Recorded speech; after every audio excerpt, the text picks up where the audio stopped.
কোনো দুষ্কৃতিকারীরা কোনো রকম গুজব ছড়িয়ে যাতে এই উৎসবের যে আমেজ সেটা যাতে কোনোভাবে নষ্ট করতে না পারে। হিন্দু সম্প্রদায়ের বৃহত্তম ধর্মীয় উৎসব শারদীয় দুর্গার উৎসব উপলক্ষে আমি আপনাদের মাধ্যমে বাংলাদেশের হিন্দু সম্প্রদায়ের ভাই ও বোনদেরকে শারদীয় দুর্গা উৎসবের শুভেচ্ছা এবং অভিনন্দন জানাচ্ছি।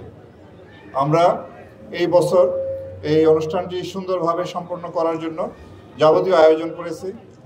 আমাদের র্যাবের টহল বিভিন্ন জায়গায় মোতায়েন আছে, সাদা পোশাকে আমাদের গোয়েন্দা বাহিনী তৎপর আছে এবং এছাড়াও বিভিন্ন মণ্ডপে আমাদের টহল দলগুলি নিয়মিত ভিজিট করতেছে। তা আমরা অন্যান্য আইন শৃঙ্খলা রক্ষাকারী যে সমস্ত বাহিনী আছে তাদের সাথে সমন্বয় করে এই ডিউটি করতেছে। আমাদের র্যাপিড অ্যাকশন ব্যাটালিয়নের 15টি ব্যাটালিয়ন সারা দেশব্যাপী বিভিন্ন জেলায় পূজা উদযাপন কমিটির যারা সম্মানিত সভাপতি সেক্রেটারি আছেন তাদের সাথে সমন্বয় রেখে এই দায়িত্ব পালন করে আসছে।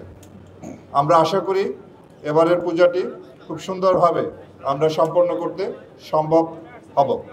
এছাড়াও আমাদের সাইবার টিম তারাও সার্বক্ষণিকভাবে সাইবার ওয়ার্ল্ড মনিটরিং করতেছে যাতে কোনোভাবে কোনো দুষ্কৃতিকারীরা কোনো রকম গুজব ছড়িয়ে যাতে এই উৎসবের যে আমেজ সেটা যাতে কোনোভাবে নষ্ট করতে না পারে। আমি আপনাদের মাধ্যমে দেশবাসীকে অনুরোধ করব আপনারা দয়া করে কোনো প্রকার কোনো গুজবে কান দিবেন না। যদি সোশ্যাল মিডিয়ায় কোনো ধরনের কোনো খবর আসে সেটি অন্তত যাচাই করার মতো সময় আমাদেরকে দিবেন। যদি ওই খবর মিথ্যা হয় তবে ওই গুজবকারীর বিরুদ্ধে আমরা ব্যবস্থা নিব।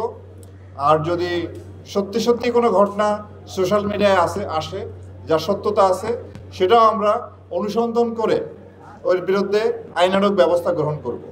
সুতরাং এই গুজবকারীরা যাতে কোনোভাবেই সফল না হয় সেদিকে আমাদের সতর্ক থাকতে হবে। আমরা জানি যে এই পূজা শুরু হওয়ার পর গতকাল থেকে এর কার্যক্রম শুরু হয়েছে। আমরা এই পর্যন্ত সারা দেশে বিচ্ছিন্ন কিছু ঘটনা ঘটেছে এবং প্রতিটা ঘটনায় আমরা আইনানুগ ব্যবস্থা নিয়েছি। সুতরাং যাতে আর কোনো ঘটনা ঘটতে না পারে সেজন্য আমরা সচেষ্ট আছি।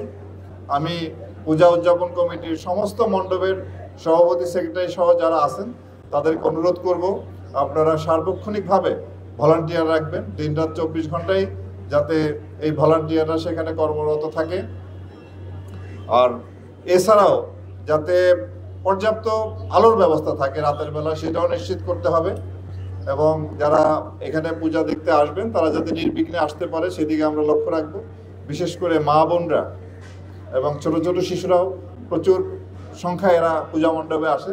সুতরাং যাতে কোনো রকম কোনো ইপটিজিং বা এই ধরনের ঘটনা ঘটতে না পারে সেজন্য কিন্তু আমরা সর্বাত্মকভাবে সচেষ্ট আছি। আমরা আশা করি সবাই মিলে আমরা এবারে এই উৎসবটি সুন্দরভাবে শেষ করতে সক্ষম হব। আপনাদেরকে অসংখ্য ধন্যবাদ।